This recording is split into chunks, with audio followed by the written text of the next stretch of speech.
Dear student, আমি বিকাশ বাউরি, বিকাশ math class YouTube চ্যানেলে তোমাদেরকে স্বাগত। আজকের আলোচ্য বিষয় গণিতের এক গুরুত্বপূর্ণ অধ্যায় অনুপাত ও সমানুপাত, রেশিও অ্যান্ড প্রপোর্শনাল। এই অধ্যায় কম্পিটিটিভ এক্সামের জন্য খুবই গুরুত্বপূর্ণ। প্রতিটি এক্সামেই দু একটা করে অঙ্ক এসেই থাকে। তো চলো শুরু করি।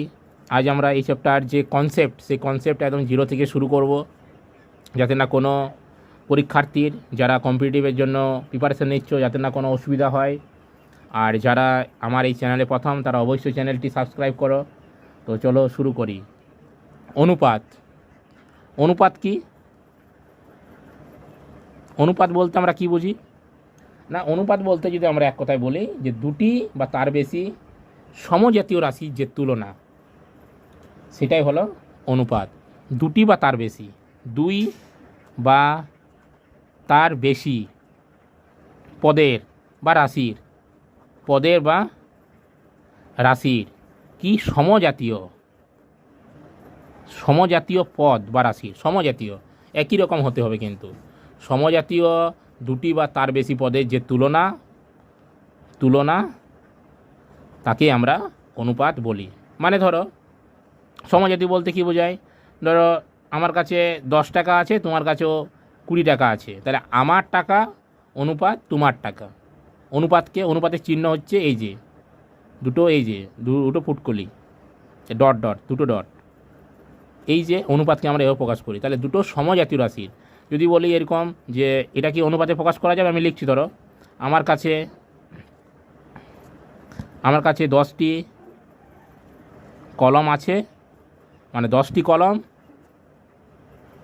ও তার ওজন 10 কেজি, তার ওজন 10 কেজি। এটা কি অনুপাতে প্রকাশ করা যাবে? মানে 10টি কলম ও 10 কেজি, ওজন এবং সংখ্যা, এটা কি অনুপাতে প্রকাশ করা যাবে? না, এটা কিন্তু অনুপাতে প্রকাশ করা যাবে না। তাহলে অনুপাতে প্রকাশ করতে গেলে কি হবে? অনুপাতে প্রকাশ করা যাবে না। তাহলে অনুপাতে প্রকাশ করতে গেলে কি হবে? দুটো সমজাতীয় রাশি হতে হবে। 10টি কলম মানে কলমের সংখ্যা, সেখানে তুমি এখানেও তুমি এই ওজনের জায়গায় তুমি পেনের সংখ্যা লিখতে পারো, খাতার সংখ্যা লিখতে পারো। তাহলে অনুপাত মানে দুটো সমজাতীয় রাশির তুলনা, এটাকে অনুপাতে প্রকাশ করা যাবে না। ক্লিয়ার? তাহলে আমরা কিছু প্রশ্নের মাধ্যমে দেখে নেব অনুপাত যে গঠন, অনুপাতের গঠনের কোনগুলো অনুপাত গঠন করা যায়, কিছু প্রশ্নের মাধ্যমে দেখে নেব। যেমন আমরা এখানে দেখে নিলাম যে আমার কাছে 10টি কলম ও তার ওজন, কোন একটা ব্যক্তির ওজন ধরো 10 কেজি, তাহলে একটা সংখ্যা বোঝাচ্ছে, একটা ওজন বোঝাচ্ছে, দুটো সমজাতীয় রাশি কিন্তু নয়, তাই এটাকে অনুপাতে প্রকাশ করা যাবে না। এরকম আরও দু একটা দেখে নিই। ধরো বলে দিচ্ছে যে আমার ওজন ও আমার বন্ধুর উচ্চতা, এটা কি অনুপাতে প্রকাশ করা যাবে? না, এটা কিন্তু অনুপাতে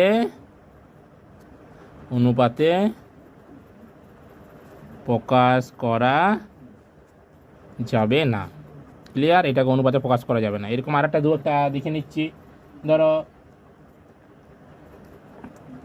আমার কাছে 10 টাকা আছে ও আমি 20 টাকা খরচ করেছি। তাহলে আমার কাছে যে টাকা আছে সেই টাকা এবং আমি যে খরচ করেছি সেটা কি অনুপাতে প্রকাশ করা যাবে? হ্যাঁ, এটাকে অনুপাতে প্রকাশ করা, হ্যাঁ অনুপাতে প্রকাশ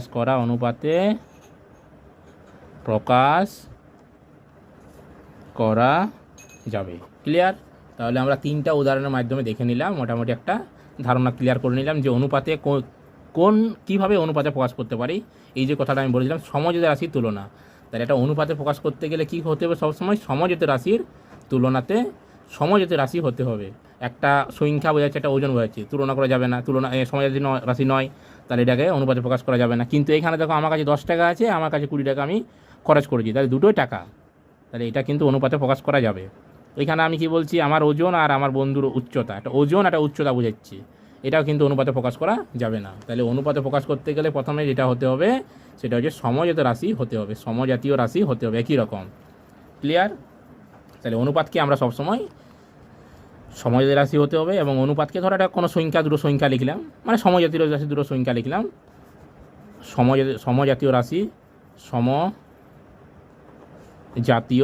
দুটো রাশি লিখলাম 2 আর 3, ধরো তাদেরকে অনুপাতে প্রকাশ করব আমি এভাবে 2:3, এটা অনুপাতের চিহ্ন। ক্লিয়ার? তাহলে অনুপাতকে আমরা সবসময় কি ভগ্নাংশের আকারে লিখতে পারি। অনুপাতকে আমি ভগ্নাংশে 2:3 মানে 2/3। ক্লিয়ার? 2:3 মানে 2/3। এই যে অনুপাতের যে প্রথমে যে সংখ্যাটা লিখেছি এটাকে বলা হয় পূর্ব পদ, আর তারপরে যে সংখ্যাটা লিখেছি অনুপাতের পরে সেটাকে বলা হয় উত্তর পদ। ক্লিয়ার? তাহলে যে কোনো 2-3টে অনুপাত লিখছি, ধরো আমি 2:3 লিখলাম, একটা 3:2, যা খুশি। 100:5 ধরো 2 লিখলাম, 200:5 লিখলাম, 81:7। এই যে অনুপাত 1:1, 5:5, এই যে লিখছি অনুপাতগুলো, তাহলে যে কোনো অনুপাতের এই একটা অনুপাত, এই একটা অনুপাত, এই একটা অনুপাত, এই একটা অনুপাত, এই একটা অনুপাত, এই একটা অনুপাত, এই একটা অনুপাত, যে কোনো অনুপাতের প্রথমে যে পদ তাকে বলা হয় পূর্বপদ, পরে যে থাকে পদটা সেটা বলা হয় উত্তরপদ। পূর্ব আর উত্তর। তাহলে কোনো অনুপাতের পূর্বপদ দেখো ছোট, উত্তরপদ বড়, কোনোটার পূর্বপদ বড়, উত্তরপদ ছোট। ক্লিয়ার? কোনোটার পূর্বপদ এবং উত্তরপদ দুটোই সমান। তাহলে যে অনুপাতের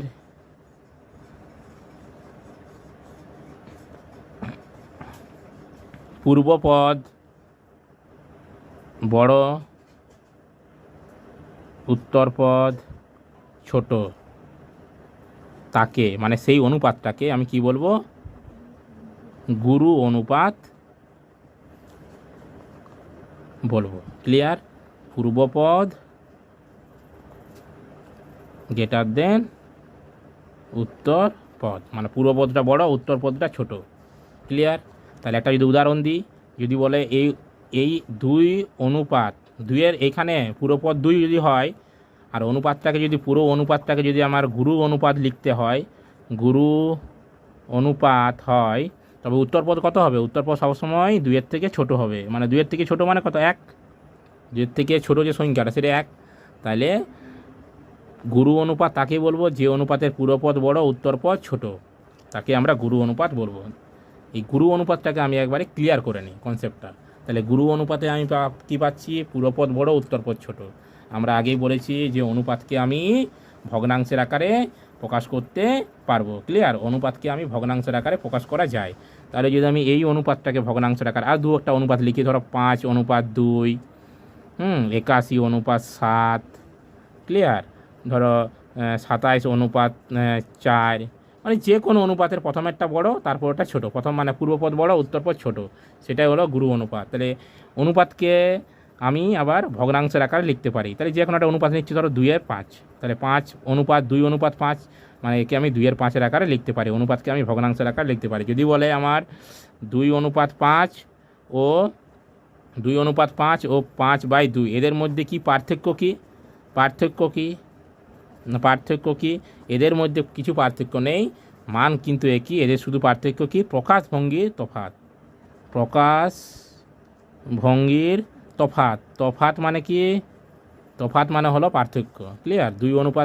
5:2 আর 5/2 একই কথা। পূর্বপদ, উত্তরপদ আর 5/2 একই কথা। কী তফাৎ? 5:2কে আমি 5/2 লিখতে পারি। কী তফাৎ? শুধুমাত্র প্রকাশভঙ্গির, মানে আলাদাভাবে একে প্রকাশ করেছি, সেই প্রকাশভঙ্গির তফাৎ। ক্লিয়ার? আর কিছু তফাৎ নেই। তাহলে পূর্বপদ অনুপাত উত্তরপদ, পূর্বপদটা বড়, উত্তরপদ ছোট, তাকে আমি 5/2 আকারে লিখলাম। তাহলে উপরে এটা লব হয়ে গেল। ভগ্নাংশের আকারে যখন লিখলাম তখন এটা কী বলবো? আমি লব বলবো। তখন এটাকে লব, নিচেরটাকে হর বলবো। তাহলে আমরা জানি ভগ্নাংশের আকার থাকলে নিচটা দিয়ে উপরটাকে ভাগ, মানে হর দিয়ে নিচটাকে ও লবকে ভাগ। তাহলে ছোট দিয়ে বড় সংখ্যাকে যদি ভাগ করি, তার মান সবসময় আমার কি হবে? 1-এর চেয়ে কী হবে? 1-এর চেয়ে বড় হবে, 1-এর চেয়ে বড়। ক্লিয়ার? 2 দিয়ে যদি আমি 5 করি, মানে 1টাকে মিডিল পয়েন্ট ধরছি আমি, 1-এর থেকে বড় না ছোট। ক্লিয়ার? কত মান হবে সেটা আমি ধরছি না, শুধুমাত্র দেখছি যে 1-এর থেকে বড় না ছোট। তাহলে 2 দিয়ে যদি 5কে ভাগ করি, তাহলে আমি কিন্তু তার মানটা যে মানটা হবে সেটা 1-এর চেয়ে বেশি। এই জন্যই গ্রেটার দেন 1, মানে 1 তীর খাচ্ছে মানে ছোট, যে তীর খাবে সে ছোট, তাহলে 1-এর থেকে বড়। ক্লিয়ার? যে কোনো গুরু অনুপাতের যে মান সেটা সবসময় একের চেয়ে বড়। তাহলে এখান থেকে আমি পয়েন্টটা কী লিখতে পারি, যে গুরু অনুপাতের মান একের চেয়ে বড়। ক্লিয়ার? গুরু অনুপাতের মান একের চেয়ে বড় কোশ্চেন আসতেই পারে, যে একের চেয়ে বড় কোন অনুপাতটা, বা এরকম একটা শর্ট কোশ্চেন দিয়ে দিতে পারে। প্রশ্ন আমি যদি কোশ্চেন করি, একটা কোশ্চেন এভাবে দিয়ে দিতে পারে। তাহলে প্রশ্নে কি, প্রশ্নে ধরো এরকম থাকবে, ধরো দেওয়া আছে যে 37 অনুপাত জিজ্ঞাসা চিহ্ন নিয়ে লেখা থাকবে এটাকে গুরু অনুপাত। গুরু অনুপাত মানে এই জিজ্ঞাসা চিহ্নর জায়গায় কত লিখলে সেটা গুরু অনুপাতে প্রকাশ হবে। তাহলে আমরা জানি গুরু অনুপাতে সবসময় পূর্বপদ বড়, উত্তরপদ ছোট। তাহলে 37-এর থেকে ছোট মানে 1 থেকে 36 পর্যন্ত তুমি যে কোনো সংখ্যা এখানে যদি লিখো সেটাই গুরু অনুপাত। ক্লিয়ার? 37-এর থেকে ছোট, তাহলে যে কোনো সংখ্যা লিখতে পারো। তাহলে এই জিজ্ঞাসা চিহ্নর জায়গায় কী হবে, 1 থেকে 36 পর্যন্ত, 1 থেকে 36 পর্যন্ত সংখ্যা। ক্লিয়ার? 2 নম্বর কোশ্চেন যদি এইভাবে থাকে, ধরো প্রথমে একটা জিজ্ঞেস চিহ্ন দেওয়া আছে অনুপাত, এইটাই 37 দেওয়া আছে, তাহলে কত হবে না নিয়ে বলে দেবে এটা একটা গুরু অনুপাত। গুরু অনুপাত, তাহলে এই জিজ্ঞেস চিহ্ন জায়গায় কী হবে, জিজ্ঞেস চিহ্ন জায়গায় যেহেতু গুরু অনুপাত, তাহলে পূর্বপদ বড়, উত্তরপদ ছোট ছোট ছোট। তাহলে এই জিজ্ঞেস চিহ্নর মান সবসময় 37-এর থেকে বড় যে কোনো সংখ্যা। তাহলে এই জিজ্ঞেস চিহ্নর জায়গায় কী হবে, জিজ্ঞেস চিহ্ন সমান দিয়ে লিখছি, এর মান হবে 37-এর চেয়ে বড় যে কোনো সংখ্যা। যে কোনো সংখ্যা 37-এর থেকে বড় যে কোনো সংখ্যা। ক্লিয়ার? 37-এর থেকে যে বড় যে কোনো সংখ্যা হলো এইখানে হবে, তাহলে সেটা গুরু অনুপাতের মানে যে প্রকাশ, সে গুরু অনুপাতটাকে প্রকাশ করবে। তাহলে তাহলে এই নেক্সট করার আগে আমি এটা একবার বলে দিই, যে গুরু অনুপাত হলো পূর্বপদটা বড়, উত্তরপদ ছোট। ক্লিয়ার? তার মান সবসময় একের চেয়ে বড়। ঠিক আছে? নেক্সট কি আমার না, এবার দেখবো আমি গুরু হলো এবার লঘু অনুপাত যেটা। তাইলে লঘু অনুপাতের ক্ষেত্রে, গুরু অনুপাতের ক্ষেত্রে আমরা দেখলাম যে অনুপাতের পূর্বপদ বড়, উত্তরপদ ছোট, সেটা হলো আমার গুরু অনুপাত। এবার আমরা দেখব লঘু অনুপাত। লঘু অনুপাত ঠিক উল্টোটা গুরু অনুপাতের, না যে সব অনুপাতের পূর্বপদ ছোট, উত্তরপদ বড়, তাদের লঘু অনুপাত বলে। তাদের লঘু অনুপাত বলে। ক্লিয়ার? লঘু অনুপাত বলে। তাহলে পূর্বপদটা ছোট হবে, উত্তরপদটা যদি 1 লিখি, তাহলে একের সাথে এই যে পূর্বপদে 1, উত্তরপদ কত লিখলে এটা লঘু অনুপাত হবে, একের থেকে বড় যে কোনো সংখ্যা, একের থেকে বড় যে কোনো সংখ্যা। তাহলে এখানে আমি 2 লিখলাম, 2 অনুপাত 10 লিখলাম, 20 অনুপাত 30 লিখলাম, 100 অনুপাত 201 লিখলাম, যা কিছু। যে অনুপাতের পূর্বপদটা কি না পূর্বপদ ছোট, উত্তরপদ বড়, সেটাই হলো লঘু অনুপাত। তাহলে এর মান কত হবে, তাহলে একে যদি আমি প্রকাশ করি ভগ্নাংশের আকারে, এই 1-এর 2-কে, 1-এর 2, 2-এর 10-কে, 2-এর 10-কে প্রকাশ করলাম, 20/30-কে, 20/30, 20:30 মানে 20/30 প্রকাশ যদি করি, তাহলে তার মান, তাহলে এটা লব এটা হর, অনুপাতকে ভগ্নাংশের আকারে প্রকাশ করলাম, তাহলে লব সবসময় হর দিয়ে লবকে ভাগ করি।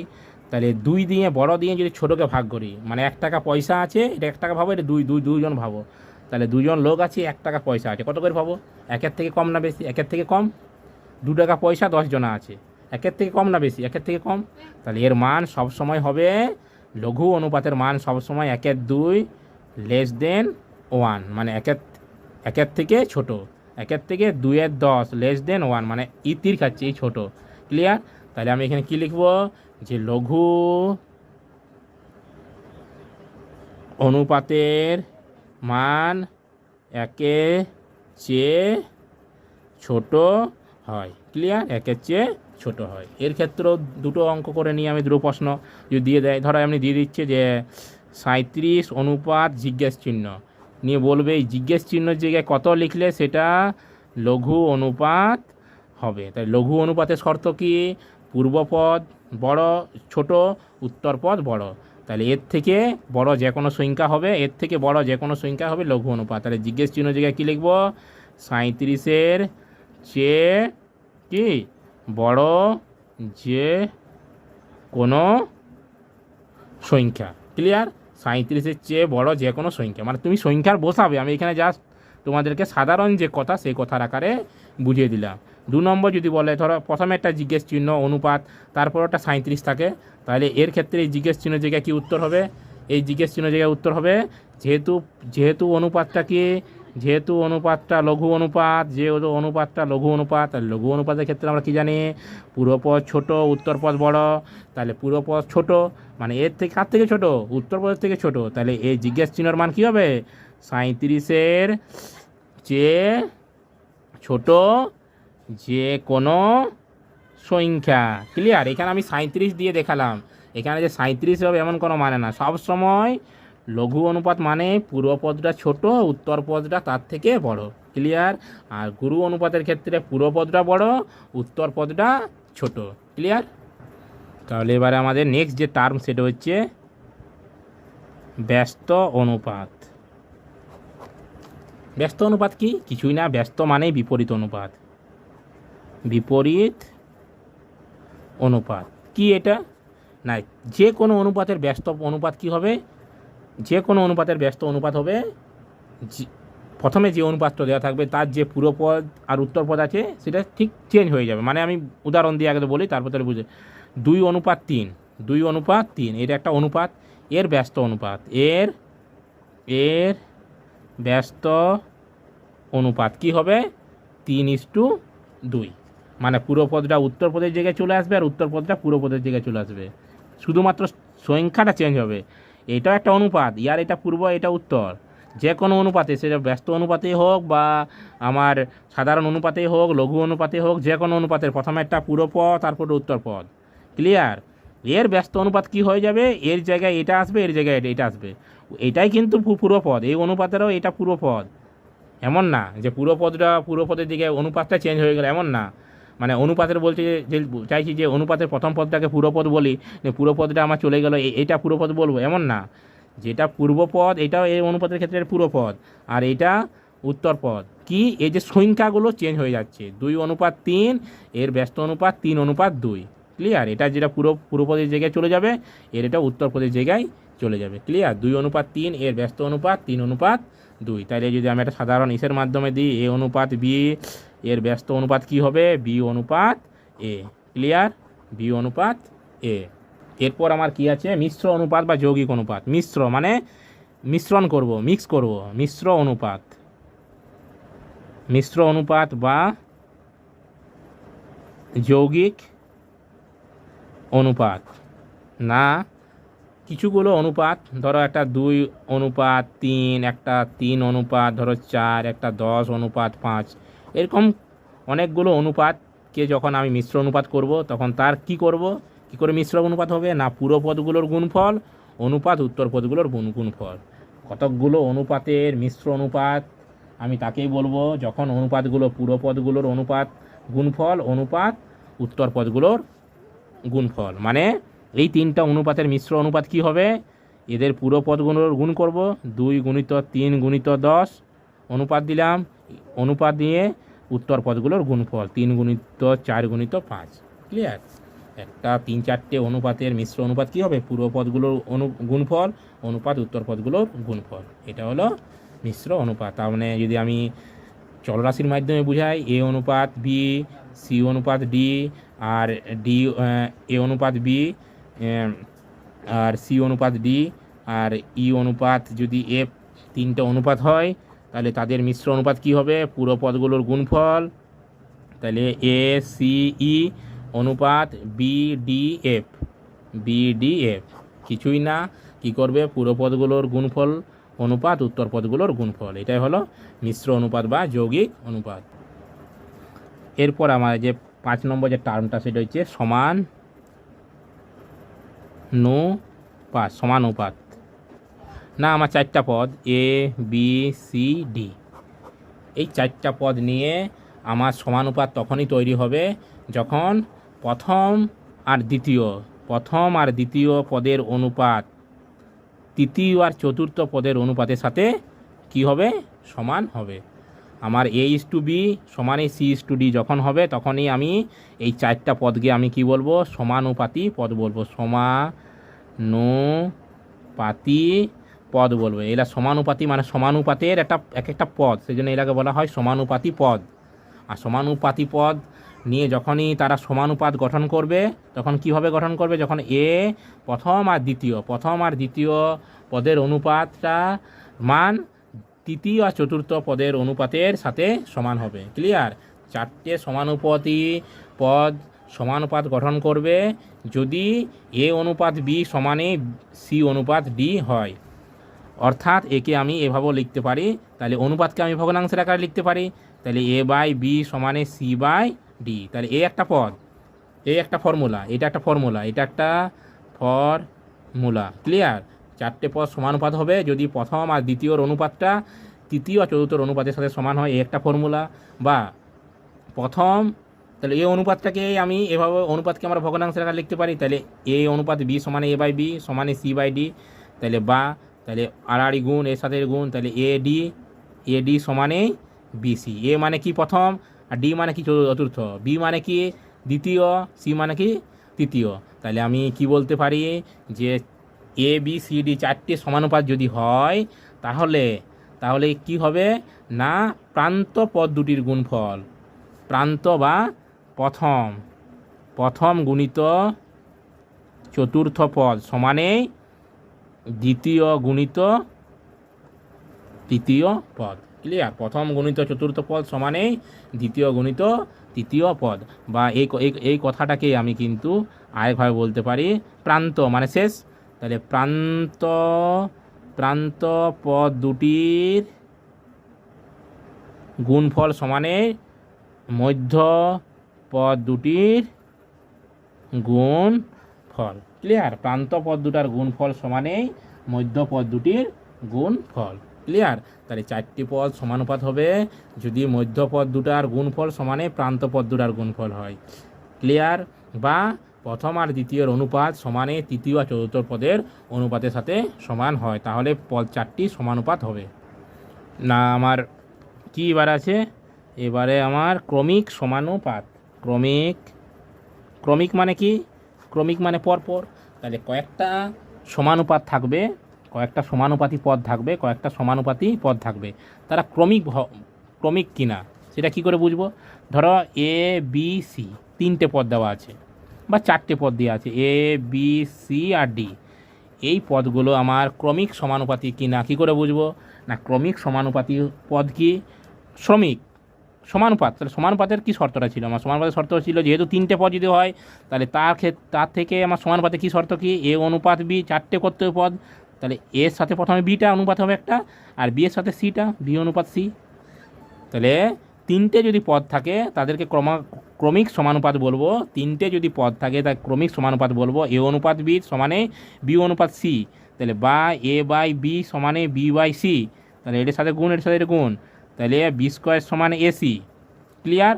অর্থাৎ মধ্য পদের বর্গ যদি তিনটে পদ থাকে তাহলে মধ্য পদের বর্গ সমানে প্রথম গুণিত তৃতীয়।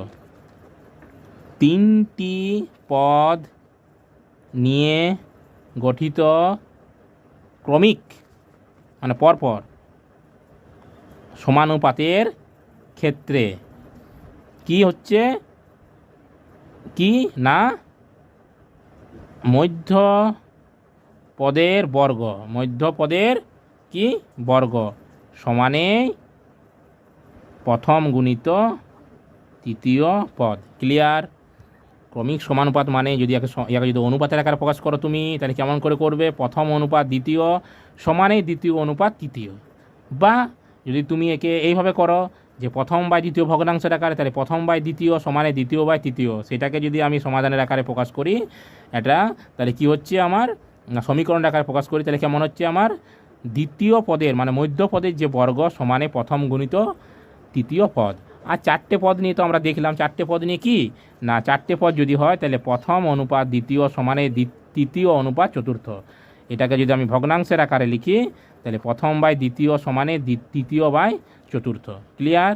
যেটা আমি আগেই বললাম সমানুপাতের ক্ষেত্রে, অর্থাৎ প্রথম আর চতুর্থ পদের গুণফল বা প্রান্ত পদের গুণফল সমানে মধ্যপদের গুণফল। ক্লিয়ার? আরেকটা কি আছে আমাদের, কি আছে না সাম্যানুপাত, যে সাম্যানুপাত মানে যে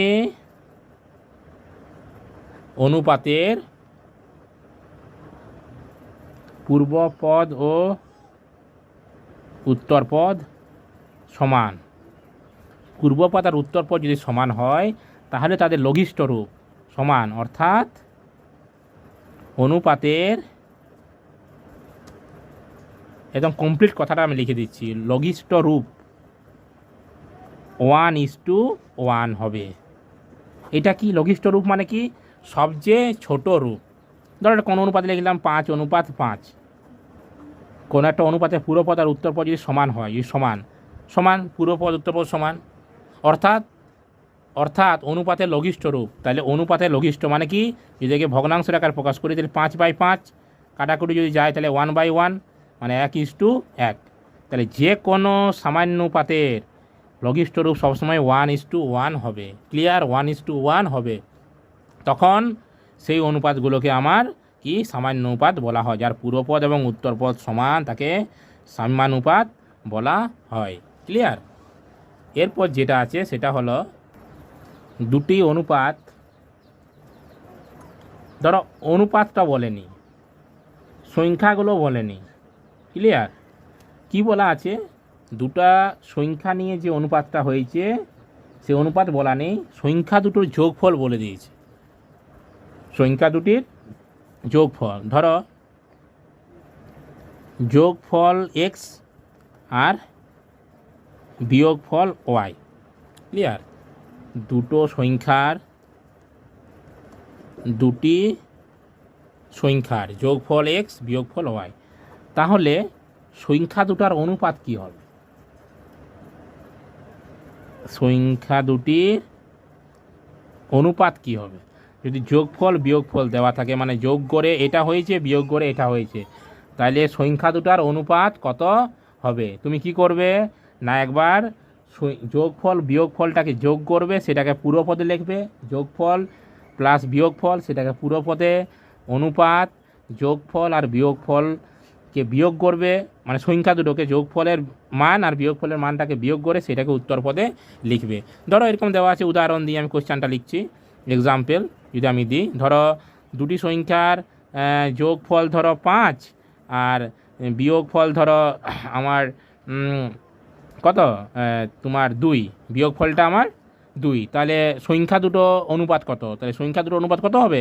5 + 2। একবার যোগফল আর বিয়োগফলটাকে যোগ করব, সেটাকে পূর্বপদে লিখব, আর একবার যোগফল আর বিয়োগফলটাকে বিয়োগ করব, সেটাকে উত্তরপদে লিখব। তাহলে 5 আর 2 7 অনুপাত 5 থেকে 2 গেলে কত হয়? 3। তাহলে 7:3। তাহলে সংখ্যা দুটোর অনুপাত কত? 7:3। ক্লিয়ার? তাহলে যা কনসেপ্ট ছিল সেটা আমি কিন্তু আজকে এই ক্লাসে বলে দিলাম। দু একটা অঙ্ক করা যাক। ধরো বলা আছে 15:25 সমান অনুপাত 36:x। আমরা কি জানি, যদি আমার সমান অনুপাতের আকারে থাকে, সমান অনুপাতের আকারে, তাহলে আমাদের যে ফর্মুলাটা কি? প্রান্ত পদগুলোর গুণফল সমানেই মধ্য পদগুলোর গুণফল। ক্লিয়ার? তাহলে আমার এক্সের মান বার করতে বলেছে, তাহলে 15 × x সমানে 25 × 36। তাহলে এক্সের মান কত? 25 × 36/15। যার মান বার করব তার সাথে যেটা গুণে থাকবে, সমানের কোনো এক সাইডে যদি যার মান বার করছি তার সাথে যদি গুণে থাকে তাহলে অন্য সাইডে গেলে কি হবে? ভাগে। যদি যোগে থাকে, যার মান বার করব তার সাপেক্ষে যদি যোগে থাকে অন্য সাইডে গেলে বিয়োগে থাকলে অন্য সাইডে গেলে কি হবে? যোগে। ঠিক উল্টাটা, যদি যার মান বার করব তার সাপেক্ষে যদি আমার ভাগে থাকে তাহলে অন্য সাইডে গেলে কি হবে? গুণে। ক্লিয়ার? যোগে থাকলে অন্য সাইডে গেলে বিয়োগে থাকলে অন্য সাইডে গেলে যোগে, গুণে থাকলে অন্য সাইডে গেলে ভাগে, আর ভাগে যদি থাকে তাহলে অন্য সাইডে গেলে কি হবে? গুণে। ক্লিয়ার? তাহলে এবার কাটাকুটি করছি, 5 × 3 = 15, 5 × 5 = 25, 5 × 12 3 × 12 36, 3 × 36, তাহলে 5 × 12 কত হয়? 60। তাহলে এক্সের মান কত? 60। ক্লিয়ার? কিছুই নেই, এইটো অনুপাত এইটো সমান অনুপাত 36 এত। এক্সের মান কত? আমরা জানি 4টা পদ নিগঠিত যে একার থাকে, তাহলে আমার কি সমান অনুপাত, এটা সমান অনুপাত গঠন করেছে। এই যে ডবল অনুপাতের চিহ্ন হচ্ছে সমান অনুপাতের চিহ্ন, তার মানে প্রান্ত পদগুলোর গুণফল সমানে মধ্য পদগুলোর গুণফল, সেখান থেকে আমি এক্সের মান বের করে নিলাম। ক্লিয়ার? যদি আমার আরেকটা প্রশ্ন যদি থাকে, ধরো এই আছে, ধরো 2:3:5, এই অনুপাতটার বলছে ব্যস্ত অনুপাত কি হবে, এর ব্যস্ত অনুপাত কত? ব্যস্ত অনুপাত কত? কিছুই নেই, 2, 3, 4টে যদি অনুপাত দেওয়া থাকে পর কিছু করার দরকার নেই। তোমরা কি করবে, ব্যস্ত অনুপাত বললে তার কি করবে, 1/, করে দেবে অনুপাতটা, কি করবে 1/, ওই সংখ্যাটা। ক্লিয়ার? তাহলে এটা কি করব, 1/2 অনুপাত এটা সমান, এটা না, এর ব্যস্ত অনুপাত, তাহলে ভাষাটা আমি লিখে দিই তাহলে সুবিধা হবে। তাহলে ব্যস্ত অনুপাতটি হবে 1/2 অনুপাত 1/3 অনুপাত 1/5। ক্লিয়ার?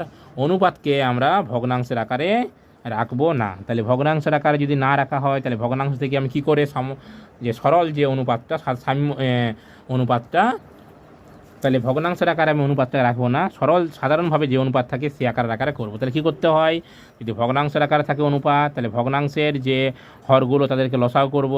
তাহলে 2, 3 আর 5-এর লসাগু 2, 3 আর 5, তিনটেই কিন্তু মৌলিক সংখ্যা, তাহলে কি হবে, গুণ করে দেবো আমি। তাহলে 2, 3 6, 5 × 30, 30 দিয়ে প্রতিটা আমি অনুপাতকে গুণ করব। তাহলে 1/2 গুণিত 30 অনুপাত 1/3 গুণিত 30 অনুপাত 1/5 গুণিত 30, 2, 15×2 = 30, 3 × 10 = 30, 5 × 30, তাহলে কত হচ্ছে 15 অনুপাত 10 অনুপাত 6। কি বললাম, একটা অনুপাত দেওয়া আছে, তাকে ব্যস্ত অনুপাত করতে বলছে, কি করবে, 1/, এর প্রতিটা পদ 1/, এই পদটা 1/, এই পদটা, এই 1/, ওই পদটা, সেটা হলো ব্যস্ত অনুপাত।